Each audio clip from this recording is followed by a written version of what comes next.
En fait, ce qu'a fait Omar, c'est juste qu'il a rassemblé les gens dans la mosquée, parce que les gens priaient en petits groupes ou seuls dans la mosquée, et Omar les a rassemblés. Et selon les chiites, c'est une innovation blâmable, et lui, il va jusqu'à dire c'est une innovation criminelle. Blâmable, mais aussi criminel. Et il dit que les chiites disent ça par haine envers Omar, alors que lui, non, c'est pas par haine. Pour se distinguer des chiites, pour se mettre au-dessus des chiites et dire moi, je ne suis pas comme eux, il dit eux, c'est parce qu'ils ont de la haine, et moi, c'est parce que je suis très intelligent.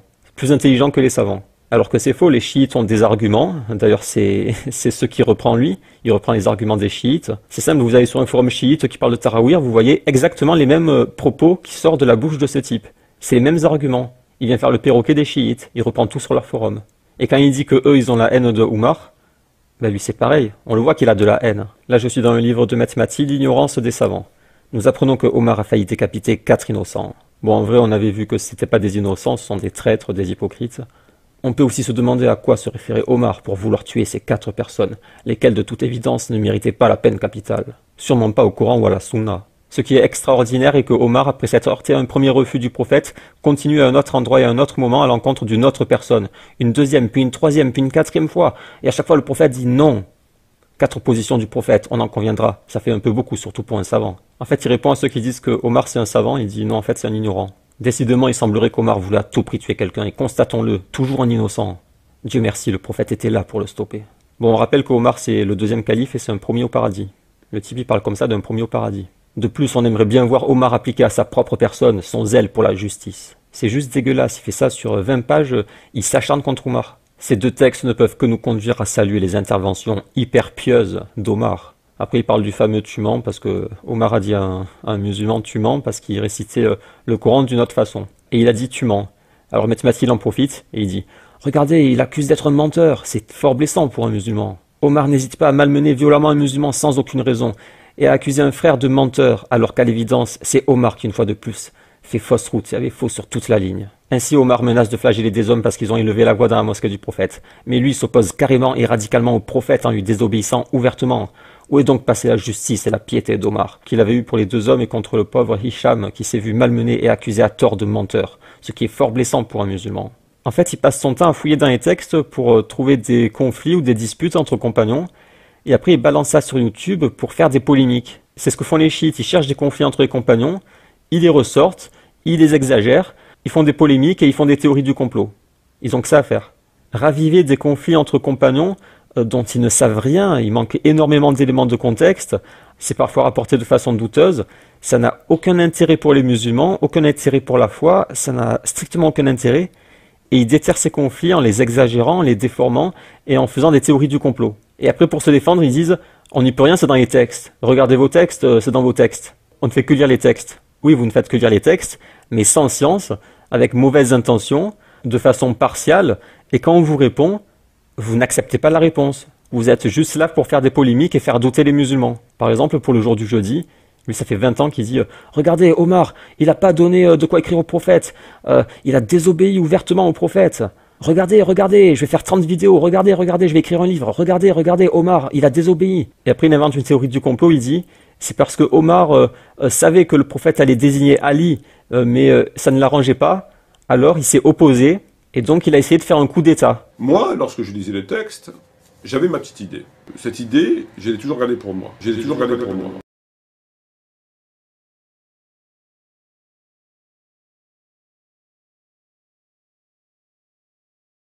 Parce que c'est une idée que si je la dis publiquement, je dois en tirer les conséquences. Et comme je ne veux pas en tirer les conséquences qui en découlent, ils sont tellement graves et importantes que je préfère ne pas la dire. Donc j'ai rien dit. Dieu m'est témoin depuis plusieurs années, j'avais mon idée, mais j'ai rien dit. Par rapport à Tarawih, je le pense et Dieu m'en soit témoin, c'est une erreur. Ça arrive à tout le monde de se tromper. Ça s'arrête à une erreur. Pour moi, ça s'arrête à une erreur. Par rapport au jour du jeudi, si je l'avais dite, les conséquences, elles sont dramatiques, quoi. Omar n'a pas voulu que le prophète teste. Il n'a pas voulu. Donc c'est ce qui s'assimile à un coup d'État. À une tentative de coup d'État. À un punch. Alors Omar savait qu'il voulait tester, mais il a fait en sorte qu'il ne teste pas, qu'il ne désigne pas. Ça s'appelle comment? Ça s'appelle comment? Omar n'a pas voulu qu'il teste. Donc on appelle ça un coup d'État. On n'appelle pas ça autrement. Donnez-moi de quoi écrire, je vais faire l'écrit qui n'empêchera de vous égarer après ma mort. Omar ibn Khattab a compris qu'il parlait de Ahl al-Bayt. Donc, lorsqu'il entend la phrase, il se doute bien qui va être désigné. Et vraisemblablement, ça ne l'arrange pas parce qu'il s'interpose. Il dit non, faut pas lui donner. Donc il savait que c'est la succession. Donc il n'a pas laissé le prophète tester. Il n'a pas voulu qu'il teste. Parce qu'apparemment, le testament ne l'arrangeait pas. Quelles sont les conséquences maintenant? Quelles sont les conséquences de quelqu'un qui empêche le prophète de tester? C'est quoi les conséquences? Omar a empêché le prophète de tester. Et donc,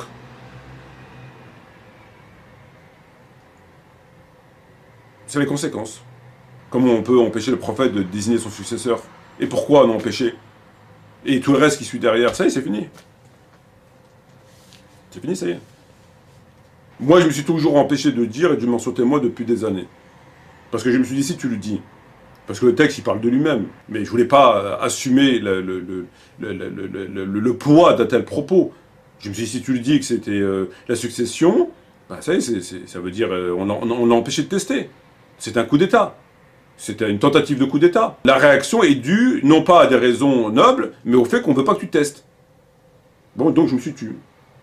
Je ne peux pas assumer ça. Je ne peux pas. Et depuis au moins 2009, je le savais. Et Dieu m'en soit témoin.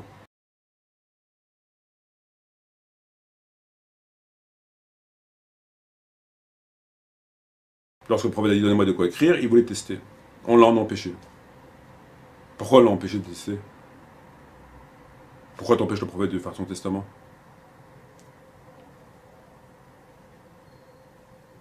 Pourquoi? Et ils passent leur temps à faire ça. Regardez, il a accusé à tort Hicham de menteur. C'est fort blessant pour un musulman. Mais quel intérêt de dire ça? Pourquoi tu dis ça? Pourquoi tu parles comme ça de me promener au paradis? Et quand on lui explique qu'en arabe tu mens, on peut dire tu mens pour dire tu te trompes, comme ça prend la défense d'Omar, il le refuse, et il se moque, il dit oh, alors vous êtes plus fort que les dictionnaires. Bah ouvre un dictionnaire arabe. Parce qu'il sort toujours son petit Larousse, là, le petit Larousse illustré, mais nous on parle de la langue arabe. Omar n'hésite pas à malmener violemment un musulman sans aucune raison. Vous voyez l'image qu'il donne de Omar? Sans aucune raison. Comme ça lui prenait, il avait envie de frapper quelqu'un, il frappe un musulman. De plus, il faut retenir à l'encontre d'Omar une circonstance aggravante. En effet, il avait déjà été par le passé rappelé à l'ordre par Allah directement. Il faut croire que non, puisqu'il a récidivé, notamment et de façon encore plus grave, le jour de l'agonie du prophète. En fait, ça c'est le procès de Omar, il fait un procès à Omar. Il se permet de faire un procès à Omar, un premier au paradis. En conclusion de quoi, nous sommes en droit de nous poser la question suivante. De quelle justice et piété parle-t-on? Est-ce que le fait de s'appeler Omar nous rend intouchable et incritiquable? Ben, si tu veux critique, mais là c'est pas une critique, c'est un acharnement depuis 20 ans sur un premier au paradis. Est-ce cela la justice si chère à l'islam? Est-ce cela la morale de l'islam? Est-ce cela l'héritage du prophète? Non seulement Omar récidiva, mais pire encore. Bon voilà, tout le long c'est ça, c'est dégueulasse. C'est dégueulasse. Je m'étonne que l'on puisse être considéré comme un savant et illustre compagnon, tout en s'opposant ainsi au prophète. Donc Omar n'est pas un illustre compagnon. De plus, je suppose que ce comportement d'Omar a dû contrarier une fois de plus le prophète. Donc il fait des suppositions sur des textes dont il n'a rien vérifié de l'authenticité, il n'a pas regardé les chaînes de transmission. Quand il y a plusieurs versions, il prend toujours la version qu'il arrange pour accabler davantage Omar. Ce sont des récits rapportés 200 ans après le prophète par petits bouts, il manque énormément d'éléments de contexte, mais il fait des suppositions là-dessus, 200 ans après la mort du prophète, pour s'en prendre à un premier au paradis. Je suppose que ce comportement d'Omar a dû contrarier une fois de plus le prophète. Et ce qui peine le prophète me peine, je le dis ouvertement. Ma conception d'un bon musulman et à plus forte raison d'un bon compagnon. Bon, c'est pas un bon compagnon, Omar. Je vous propose à présent de vous tourner vers notre théologien, Al-Waqidi, lequel est un rapporteur du IIe siècle. Donc lui, c'est un rapporteur très faible. Il a été critiqué sur la véracité et sa probité intellectuelle sur ce qu'il a raconté sur la vie du prophète par de nombreux savants. Shafi'i a dit « Tous les livres de Al-Waqidi sont des mensonges ». À Médine, il y avait 7 personnes qui ont été des affabulateurs d'autorité. Un d'eux était Al-Waqidi. L'imam Ahmad a dit « c'est un menteur, il fait des altérations dans les traditions ». An-Nasa'i a dit « les menteurs connus pour fabriquer les hadiths sur le messager d'Allah sont 4 ». Et dedans, il y a Al-Waqidi. L'imam Bukhari a dit « Al-Waqidi a été délaissé dans la transmission de hadith. Il fabrique le hadith, ça veut dire il invente ». Abu Daoud a dit « je n'écris pas de hadith ni ne relate de hadith sous son autorité. Il n'y a aucun doute qu'il avait pour habitude d'inventer des hadiths ». Un consensus de ces oulémas subventionnés fait que le travail scientifique d'Al-Waqidi est fortement remis en question dans la narration, ce qui conduit à considérer son isnad dans les rapports de hadith comme faible. Donc vous vous demandez pourquoi il sort un hadith de Al-Waqidi? Ben vous allez comprendre. Ensuite Omar dit, par respect ce jour-là j'ai regretté énormément mes dires, j'ai jeûné en octroyant l'aumône dans l'espoir d'aboutir au pardon. Ibn Abbas disait, Omar m'avait dit durant son califat, en citant l'affaire, j'ai douté ce jour-là comme je n'avais jamais douté auparavant. Et il met en gras Mati. Et il dit, qui peut nier que ce récit est plus que choquant? Quelles conclusions pouvons-nous tirer de ce texte? Tout d'abord, on se doit de se poser la question suivante. Est-ce que ce récit est authentique? Bonne question, ben renseigne-toi sur les narrateurs, étudie la chaîne de transmission, regarde qui le rapporte, Al-Waqidi et renseigne-toi sur lui, regarde ce qu'ont dit les savants sur lui. Shafi'i, tous ses livres sont des mensonges. Ahmad, c'est un menteur. An-Nasa'i, c'est un menteur, il fabrique des hadiths. Bukhari, il est délaissé dans la transmission de hadiths, il fabrique le hadith. Abu Daoud, il avait pour habitude d'inventer des hadiths. Tout d'abord, on doit se poser la question suivante, est-ce que ce récit est authentique? En cette question, je répondrai que le récit de Bukhari est en soi choquant. Là, il parle d'un autre texte. Puisque, comme on l'a vu, Omar ne s'est pas contenté de la réponse du prophète et messager d'Allah. Mais revenons au récit rapporté par Waqidi. Je disais donc, peut-on penser que ce récit soit authentique? En ce qui me concerne, je pense que ce récit est authentique. Car ce récit ne va pas à l'encontre du reste des informations nous étant parvenues au sujet de Omar. Donc il y a Omar qui doute de l'islam, et il est content, il dit c'est bon, c'est authentique, ça va pas contre les autres récits qu'on a. Je pense entre autres à la catastrophe du jeudi. On ne peut donc réellement pas s'étonner du comportement d'Omar lors de la trêve d'Hudaybiya. De plus, pourquoi donc douter du texte rapporté par Waqidi, lequel est non seulement un rapporteur très ancien, en fait on dirait un enfant de maternelle qui ne connaît rien et il essaie de faire le grand, il dit il est très ancien donc il est fort. C'est comme quand il dit Muslim, c'est plus fort que Tirmidhi par exemple. Il dit Waqidi il est fiable parce qu'il est très ancien. Il est décédé en... c'est n'importe quoi. Comment Omar, qui avait vu durant tant d'années la révélation descendre sur le prophète, qui avait vu nombre de miracles, a-t-il pu dire, je cite, « J'ai douté un tel doute que je n'avais pas douté depuis que je me suis converti à l'islam. Jusqu'à ce jour-là, et si j'avais trouvé une secte dissidente par opposition à l'affaire, je serais sorti. J'ai été envahi par un tel doute que je me suis dit en moi-même, si on était 100 personnes sur la même opinion, on n'y aurait jamais pris part. » Donc là, il y a les sources, c'est chez Waqidi. Mais il est très authentique puisqu'il est très ancien, 130 après l'Hégire. Où est donc passée cette foi ferme et cette piété exemplaire qui avait conduit Omar à malmener Hicham? Mais voilà, son livre il est dégueulasse. C'est dégueulasse, il faut le brûler son livre, c'est dégueulasse. Et après il dit les chiites, c'est parce qu'ils ont la haine de Omar. Ah, parce que lui il n'a pas de haine. Il désobéit ouvertement au prophète, menace et malmène la famille du prophète. Et cela en totale contradiction avec ce qu'a dit Allah et ce qu'a dit le prophète. Qu'on le veuille ou pas, les menaces d'Omar et la brutalité avec laquelle il traitait la famille du prophète bafouent radicalement nombre de versets, nombre de dits du prophète. À travers les récits que je viens de citer, lesquels ne doivent constituer qu'une infime partie de la vérité. Voilà, il y a une vérité cachée sur Omar. Là, on n'a qu'une infime, une infime partie de la vérité. On comprend mieux pourquoi Fatima est morte dans la peine et l'amertume. Et après, il va pleurnicher, là, parce qu'il a fait une vidéo, là, après le chantage à l'antisémitisme, le chantage au chiisme. Alors, je ne l'ai pas vu, mais il doit pleurnicher en disant « Mais comment ose-t-il dire que je suis un chiite? Regardez, j'ai déjà critiqué les chiites. Comment ose-t-il dire que je suis un chiite? Ils n'ont aucun élément. » Ah bon? Ça transpire le chiisme de partout, mais non, on n'a aucun élément. On a sérieusement de quoi se poser des questions sur le comportement d'Omar. C'est le jour du jeudi, ça. Comme si le prophète ne savait pas de quoi les musulmans avaient besoin. Comment peut-on ensuite s'étonner du reste, c'est-à-dire menacer la famille de ce prophète à qui l'on a désobéi et contrarié quelques jours seulement avant sa mort? Voilà, il déterre tous les conflits, il vérifie pas l'authenticité, et après il les exagère, il met des points d'exclamation partout, il s'exclame et il se lamente sur la souffrance de la famille du prophète par les agissements d'Omar, de Aïcha et d'autres musulmans. Quelle déconsidération! D'un côté, nous avons le prophète qui fit d'Ali ce que l'on sait et qui le considéra comme on le sait. De l'autre, nous avons tout le contraire, de la déconsidération et de la haine ardente. Il parle toujours d'Omar là, un premier au paradis. Je répète, un premier au paradis. C'est hallucinant. Un comportement pas très glorieux d'Omar. En conclusion de quoi, il est bien évident que du jour du jeudi à l'histoire de la maison, en passant par le vestibule le jour de la Sakifa, où Omar s'empressa de faire allégeance à Abou Bakar. Il y a quelque chose qui ne tourne pas rond. Quelque chose ne tourne pas rond. On nous cache des choses. Quelque chose n'est pas normal. Omar s'est empressé de faire allégeance. On nous cache quelque chose. Qu'est-ce qui se passe? Qui pourra à présent nous faire croire que rien ne s'est passé et que ce ne sont que les chiites et les égarés qui mentent au sujet de ce qu'on a pu lire ici? Demandez aux spécialistes du hadith ce qu'ils en pensent. Qu'est-ce qu'ils racontent? Demandez quoi aux spécialistes du hadith? Est-ce que Waqidi est fiable?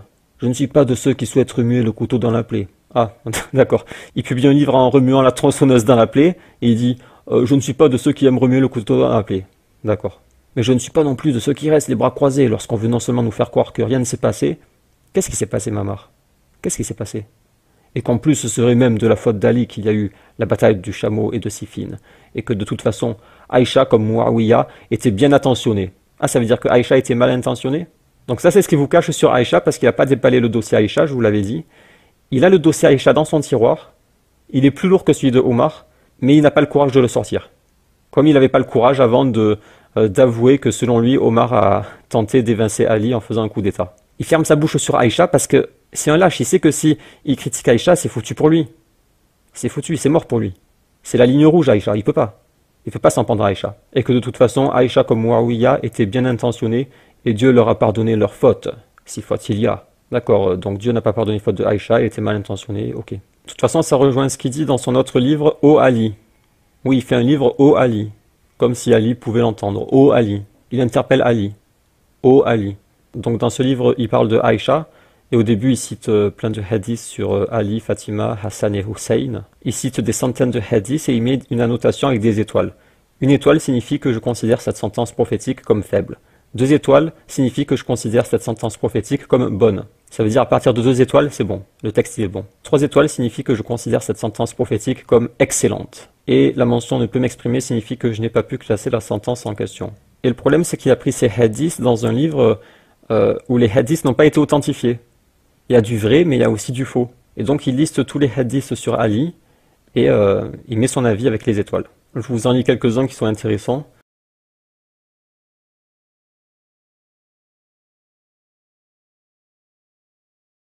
Quand on m'a transporté au ciel, je suis entré au paradis et vu écrit sur le pilier droit du trône, point de divinité hormis celle de Dieu et Muhammad est le messager de Dieu.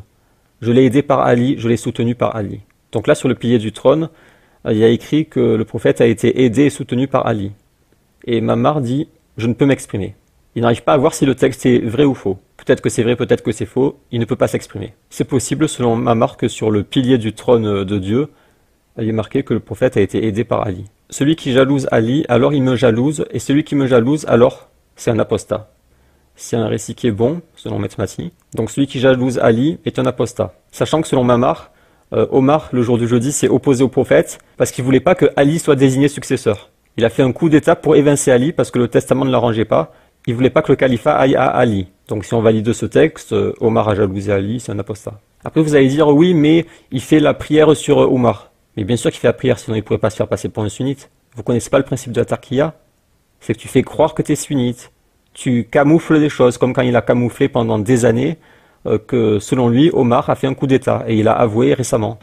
Il avait camouflé, il a dit depuis au moins 2009, je le sais, mais je l'ai pas dit, voilà, je l'ai caché.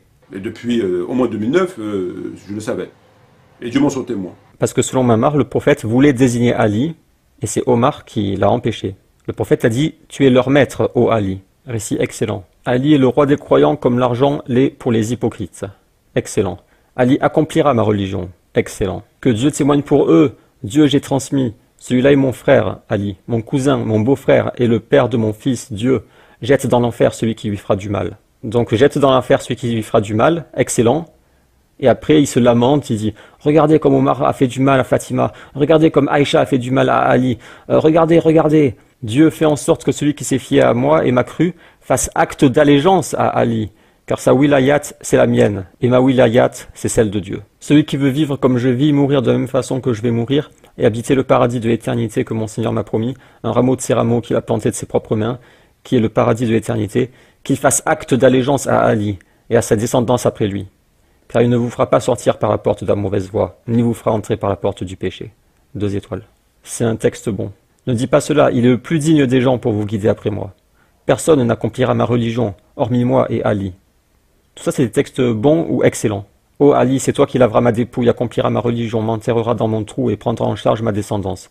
Et tu es l'héritier de mon étendard dans la vie ici-bas et dans l'au-delà. Excellent. Ça, c'est exactement ce que disent les chiites. Ils disent que le prophète a désigné Ali. Il avait dit aux gens de porter allégeance à Ali. Et c'est Omar qui a comploté avec d'autres. De toute façon, il répète ce que disent les chiites, Mamar. Il répète exactement ce que disent les chiites, c'est pas compliqué. C'est Omar qui a comploté, c'est pour ça qu'il s'est empressé de porter allégeance à Abu Bakr. Ils ont comploté pour voler le califat de Ali. Ils ont empêché le prophète de faire son testament, c'est ce que Mamar répète depuis 20 ans en boucle, en s'exclamant et en se lamentant. Et donc il est maudit, comme Mamar maudit Muawiyah.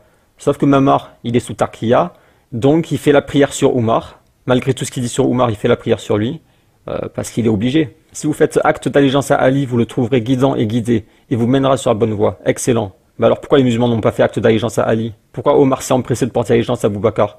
Pourquoi il a empêché le prophète de faire son testament? C'est purement du chiisme tout ça. Non mais je suis pas chiite, vous n'avez aucun élément. Ah bon, mais il y en a des tonnes. Vous savez comment il avait appelé sa maison d'édition? Édition Les 12. Voilà, il cherchait un nom, parmi tous les noms à connotation islamique, il s'est dit Édition Les 12. Les 12, d'accord. Il avait fait un débat avec Karim al-Hanifi. Quand Karim al-Hanifi a ouvert la porte, vous savez qui il y avait à côté de Mamar? Il y avait un chiite.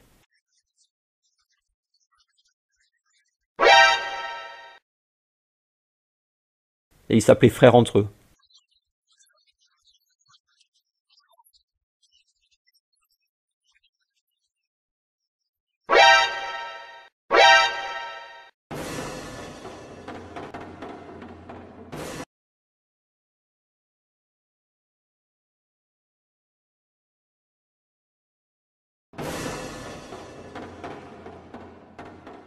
ما نحترم عائشة مثلا.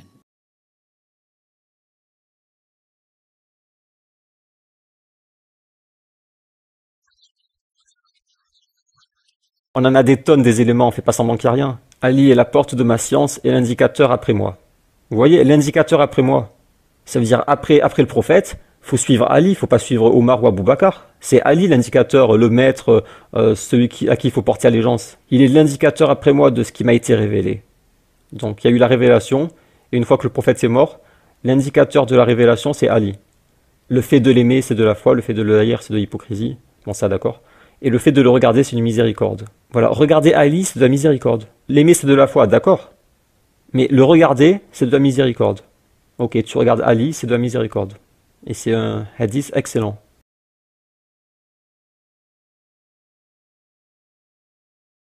Vous vous dites, mais quelles sont les chaînes de transmission? Mais ça, il s'en fout complètement. En fonction de si le texte lui plaît ou pas, il met des étoiles. Là, il adore ce texte. Regardez Ali, c'est une miséricorde. Hop, 3 étoiles, excellent. La sagesse fut divisée en 10 parties. Ali en reçut 9. Et les gens, une seule, dont il est au courant. C'est un texte bon.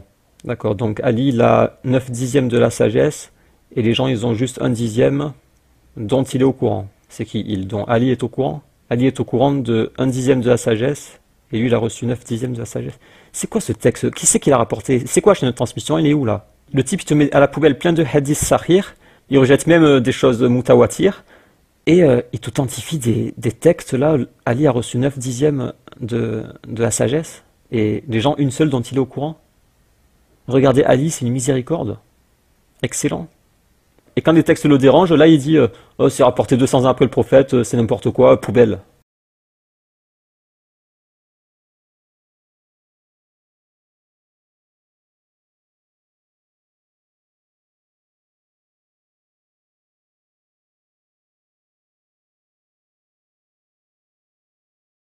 Le jour où l'on bâtira, ça c'est le pire. Ça, c'est hallucinant qu'il authentifie ce genre de texte.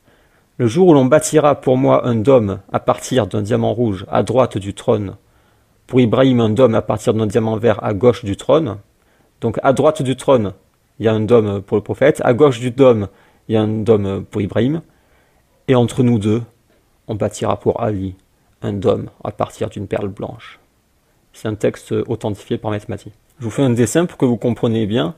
Donc il y a le trône, à droite du trône il y a le dôme du prophète en diamant rouge, à gauche du trône il y a le dôme d'Ibrahim en diamant vert, et entre les deux, donc au trône, on ne sait pas si c'est dessus, devant, on va le mettre ici, entre les deux il y a Ali. Il y a le dôme de Ali fait d'une perle blanche. Et peut-être que sur le trône il y a marqué que le prophète a été aidé par Ali. Ça c'est un récit qu'il a authentifié. Les anges ont prié sur moi et sur Ali 7 ans avant même qu'un seul être humain ne soit musulman. Il ne peut pas s'exprimer. Il ne sait pas si c'est faux en fait. Il ne sait pas. C'est peut-être vrai. Si les cieux et la terre sont posés sur l'un des plateaux d'une balance, et la foi de Ali sur l'autre, alors la foi de Ali surpassera en poids. Gabriel m'avait apporté un coin du paradis que j'ai mangé la nuit de mon voyage nocturne. Alors Khadija conçut Fatima, et à chaque fois que je désire l'odeur du paradis, je hume la nuque de Fatima. Donc là on peut dire que Fatima a entre guillemets une origine paradisiaque, et quand le prophète veut sentir l'odeur du paradis, il sent la nuque de Fatima. Moi quand je vois ce genre de texte, j'ai envie de vérifier les transmetteurs, qui l'a rapporté, mais lui il s'en fout, il dit c'est bon, c'est authentique. Le prophète a conçu Fatima après avoir mangé un fruit du paradis, donc elle a l'odeur du paradis dans le cou. Ça va, ça, authentique, direct. Pas de vérification, authentique. Celui qui nous déteste, celui qui nous jalouse, sera chassé du bassin le jour de la résurrection avec des fouets de feu. Celui qui nous déteste, nous les gens de la maison, Dieu l'expédiera en enfer. Celui qui me fait du mal en faisant du mal à ma famille, alors il a fait du mal à Dieu. C'est un texte excellent. Et juste en dessous, il va s'en prendre à Aïcha en disant qu'elle a fait du mal à la famille du prophète. C'est ça qui est vicieux, parce que le texte en soi, il ne pose pas de problème. Mais le fait qu'il fasse une liste de tous ces textes, et après, il s'en prend à Aïcha, ou dans son autre livre, il fait le procès de Omar, quand tu vois son obsession pour ces textes associés à son obsession contre Omar, là ça devient malsain. Fatima, Ali, Hassan et Hussein seront au paradis dans une coupole blanche dont le toit est le trône du tout miséricordieux. Récit excellent. Donc la perle blanche de Ali, je vais la décaler pour mettre la coupelle blanche. Donc il y a une coupelle blanche, dedans il y a Ali, Fatima, Hassan et Hussein. Et le toit de la coupelle blanche, c'est le trône de Dieu. C'est un texte excellent, c'est super authentique. Il ne se demande pas qui le rapporte. Est-ce que les rapporteurs sont fiables? Non, direct, excellent. Les premiers qui entreront au paradis sont moi, toi, Ali, Al-Hassan et Al-Hussein. Ali dit alors, et ceux qui nous aiment? Il répondit, ils viendront après vous. Ça, c'est typiquement le genre de texte qui pourrait être inventé par des chiites. Parce que, pourquoi Ali demande, et ceux qui nous aiment? Parce que les chiites, ils ont l'obsession pour l'amour pour la famille du prophète. Là, le prophète se dit, les premiers au paradis, c'est Ali, Hassan, Hussein. Et là, Ali demande, et ceux qui nous aiment? Vous trouvez pas ça bizarre que Ali demande ça? Pourquoi il poserait cette question à Ali? Pourquoi il dirait, et ceux qui nous aiment? En gros, et les chiites? Et les chiites? Pourquoi Ali poserait cette question? Ça veut dire, à l'époque du prophète, Ali se posait des questions sur ceux qui les aiment et ceux qui les aiment pas. Et quand le prophète lui dit, t'iras au paradis en premier, Ali se demande, et ceux qui m'aiment, ils iront quand? Les chiites, ils iront quand? Ils viendront après vous. Mais ça se voit que c'est des récits inventés. Ou alors, si tu veux l'authentifier, regarde les chaînes de transmission. Celui qui m'aura aimé, et aimé ces deux-là ainsi que leur père et leur mère, donc Ali, Fatima, Hassan et Hussein, il sera avec moi, et au même degré que moi le jour de la résurrection. Donc en gros, les chiites, voilà, en fait c'est les chiites, là ça parle des chiites. Les chiites seront avec moi, au même degré que moi, le jour de la résurrection.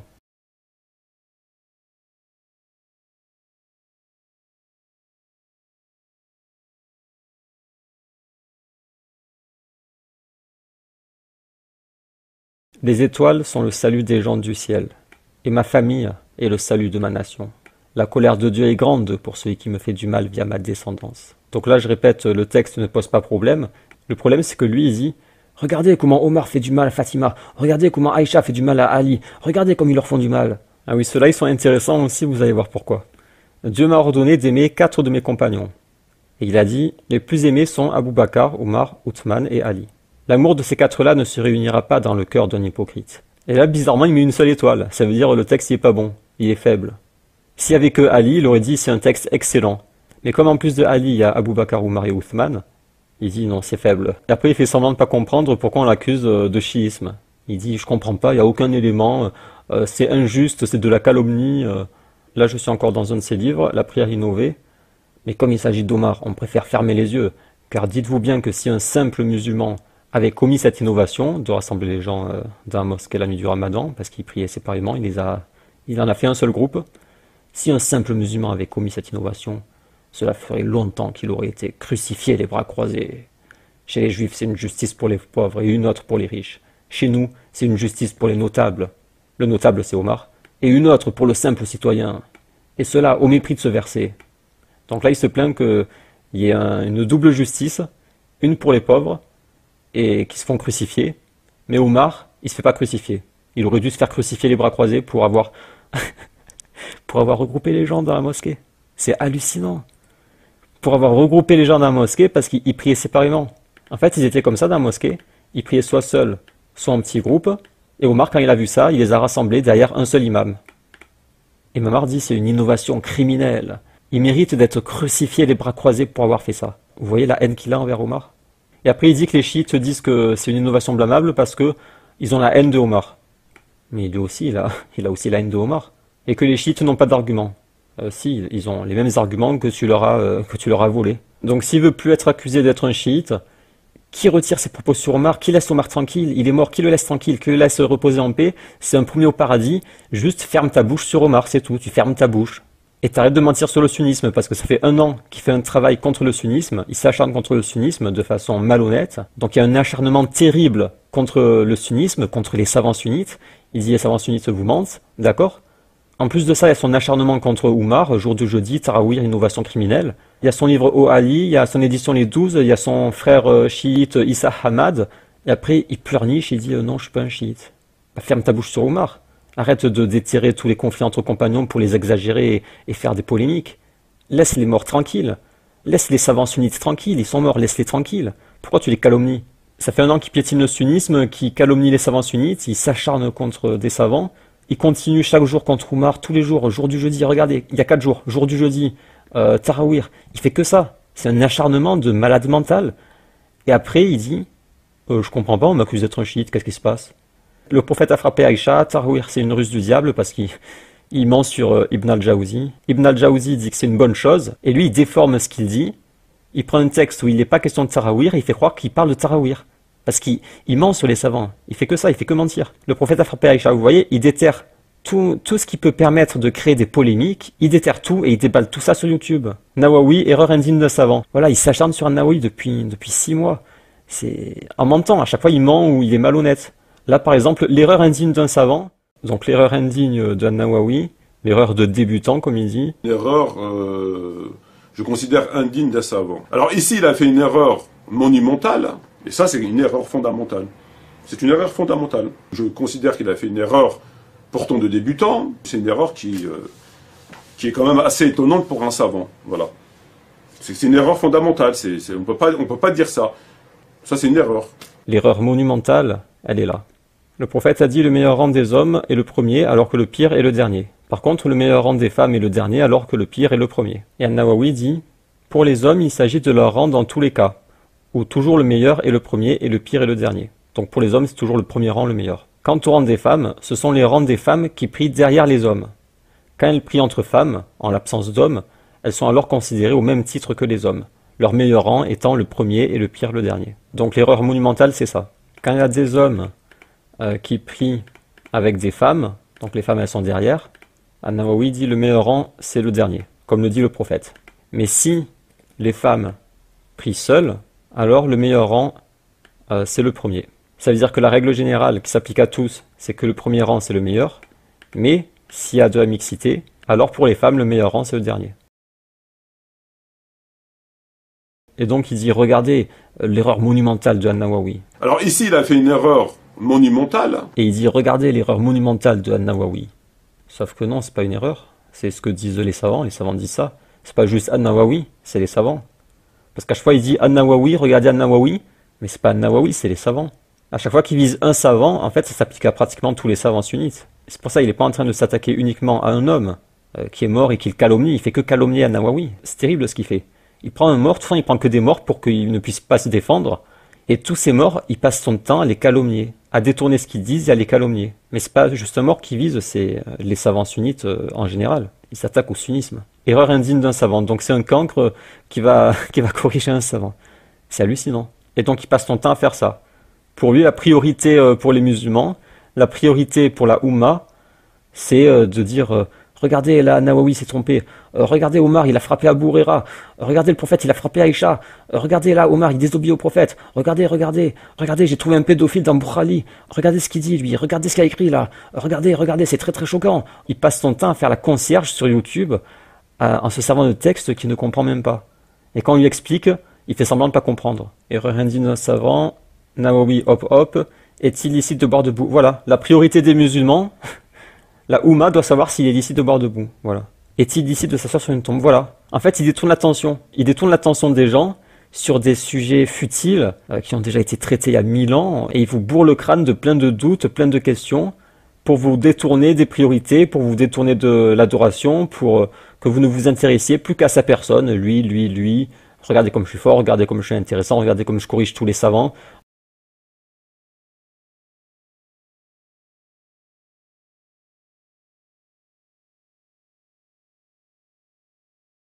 Et il vous entraîne dans le chiisme, il vous fait détester des savants. Son élève l'Ikmatz, il est allé jusqu'à traiter An-Nawawi de Marc Dutroux. Il l'appelait Dutroux.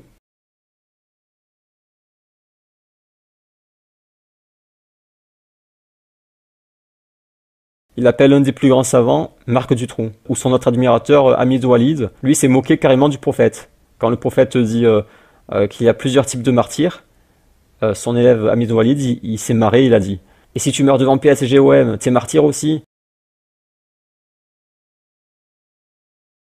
Non seulement il vous égare, il propage de l'ignorance, mais en plus il vous fait sortir du sunnisme pour rejoindre sa secte débile. An-Nawawi à mourir de rire, voilà, c'est n'importe quoi. Les sahirs peuvent-ils rendre fou?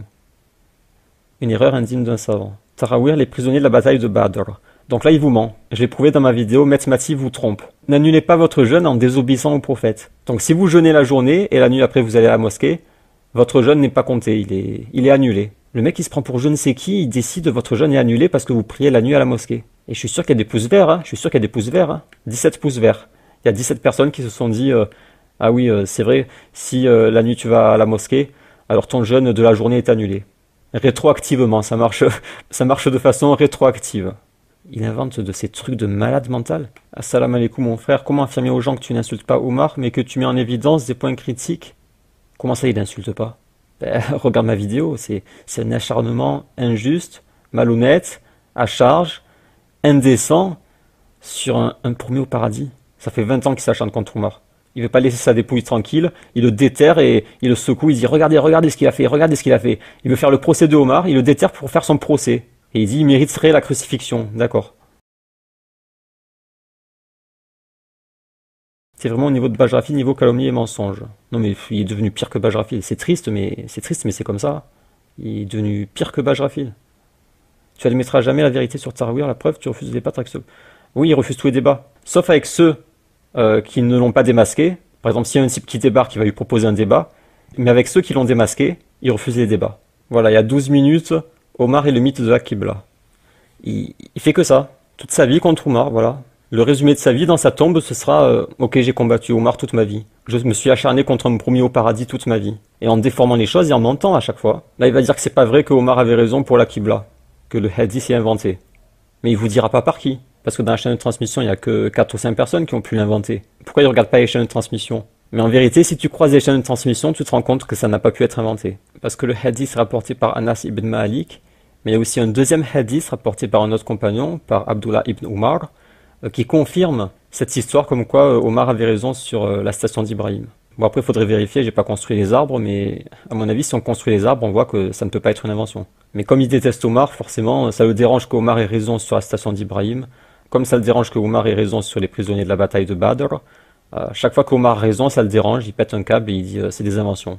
C'est un mythe, c'est des mythes. Mais après, il authentifie des textes qui disent que Ali, il a le dôme en perles blanches entre Ibrahim et le prophète. Et qu'il est dans la coupelle blanche avec Fatima, Hassan et Hussein sous le trône. Ça le dérange pas, c'est pas un mythe. Ce qui le dérange, c'est que Omar avait raison sur la station d'Ibrahim. Et si vous pensez que Mamar a raison, alors faudrait dire qui est le menteur. Si c'est un mythe qui a été inventé, le menteur se voit dans la chaîne de transmission. Et en fait, si tu regroupes tous les hadiths, par exemple sur Aïcha, tu te rends compte que le seul menteur possible, c'est Aïcha. En fait, si tu suis sa logique, alors la seule possibilité, c'est que ce soit Aïcha qui a inventé des hadiths. Et d'autres compagnons aussi ont inventé des hadiths. Mais ça, il vous le dira pas, il garde dans son tiroir et il transpire en espérant que personne ne le découvre. Et ça me rappelle que j'avais pas fini de parler de Aïcha. Donc c'est dans son livre Ô Ali. Aïcha, épouse et veuve du prophète, lui livra la bataille dite du chameau. Après, un peu plus loin, il dit « Comme si la mort d'Al-Hassan n'avait pas été assez violente, Aïcha s'opposa à ce qu'il soit inhumé près de son grand-père le prophète. Comme si combattre Ali à la bataille du chameau n'avait pas suffi à marquer un stop, il fallait encore faire souffrir les enfants de Fatima. » Mais il dit ça après avoir fait la liste de tous les hadiths qui disent celui qui fait du mal, celui qui fait souffrir Fatima, il me fait du mal, Dieu est en colère contre lui, celui qui jalouse Ali, c'est un apostat. Après avoir fait la liste de tous les hadiths sur l'amour pour la famille du prophète, il te dit, comme si combattre Ali n'avait pas suffi à marquer un stop, il fallait encore faire souffrir les enfants de Fatima et petits enfants du prophète. Aïcha, assise sur un chameau, arriva et défendit de procéder à l'enterrement sur un terrain qu'elle disait lui appartenir. Les habitants de Médine, très irrités contre elle, lui reprochaient sa façon d'agir. Un jour tu es sur un chameau faisant la guerre et un autre jour tu querelles du haut de ton chameau. voyez, il déterre toutes les disputes, il vérifie même pas si c'est authentique, et il balance ça publiquement pour dire « Regardez ce qu'elle a fait, regardez ce qu'il a fait, regardez !» Mais Aïcha persista dans son refus. Et moi, ce qui m'a interpellé, c'est qu'à la fin du livre, la dernière phrase du livre, c'est « Voilà comment la famille du prophète fut traitée après sa mort, par ceux qui se font appeler musulmans, avec un « e » entre parenthèses. » Et donc il parle aussi de musulmanes, de femmes. Or, dans le livre, il n'a parlé que de 2 femmes, il n'a critiqué que 2 femmes, celle qui a empoisonné Hassan. Hassan, fils d'allié de Fatima, fut empoisonné par sa femme sous l'ordre direct de Muawiyah. Donc il parle juste d'elle ici, et après surtout de Aïcha. Aïcha s'opposa à ce qu'il soit inhumé près de son grand-père le prophète. Comme si combattre Ali ne n'avait pas suffi à marquer un stop, il fallait encore faire souffrir les enfants de Fatima et les petits-enfants du prophète. Et en fait, il n'y a que ces 2 femmes qui critiquent, Aïcha et celle qui a empoisonné Hassan. Il n'y a que ces 2 femmes. Et en conclusion, donc, il dit « Voilà comment la famille du prophète fut traitée après sa mort par ceux qui se font appeler musulmans et musulmanes. » Et là, on comprend le fond de sa pensée sur Aïcha, tout comme on comprenait dans l'autre livre, quand il disait « Omar s'empressa de faire allégeance, il y a quelque chose qui tourne pas rond, qui pourra à présent nous faire croire que rien ne s'est passé ?» Là, on comprenait qu'il voulait dire que Omar a fait un coup d'état pour évincer Ali, mais quand on lui en parlait, il niait, il disait « C'est pas vrai. » Et après, 10 ans plus tard, il vous dit « Ok, je vous l'avoue, ça fait au moins 9 ans que je pense que Omar a fait un coup d'état pour évincer Ali. » En fait, il sous-entend une chose parce qu'il a peur d'aller jusqu'au bout. Il le sous-entend, on comprend ce qu'il veut dire, mais il n'assume pas. Et c'est 10 ans plus tard, il a trouvé un moyen d'assumer. Et c'est pareil pour Aïcha. Là, on comprend ce qu'il veut dire quand il dit voilà comment la famille du prophète fut traitée après sa mort par ceux qui se font appeler musulmans et musulmanes. On comprend qu'il vise Aïcha, mais il va pas assumer. Il va dire non, je ne parle pas de Aïcha. Et vous verrez que peut-être plus tard, s'il a le courage, il vous dira je me confesse, je vous avoue que depuis le début, je pense ça sur Aïcha. Parce que je vous répète que le dossier de Aïcha, il n'est pas ignorant du dossier de Aïcha, puisqu'il y a plein de chiites autour de lui, et forcément il lui en parle. Il sait qu'elle est accusée d'avoir empoisonné le prophète, il sait tous les hadiths qui se trouvent dans les livres sunnites sur Aïcha, il les connaît, mais il en parle pas, il le garde dans son tiroir parce qu'il assume pas, il a peur. Tout comme il avait peur de dire que Omar a fait un coup d'état, là il a peur pour Aïcha, mais peut-être qu'un jour il le balancera. S'il est courageux, un jour il balancera sur Aïcha. Donc rendez-vous pour la 2e vidéo sur Tarawih.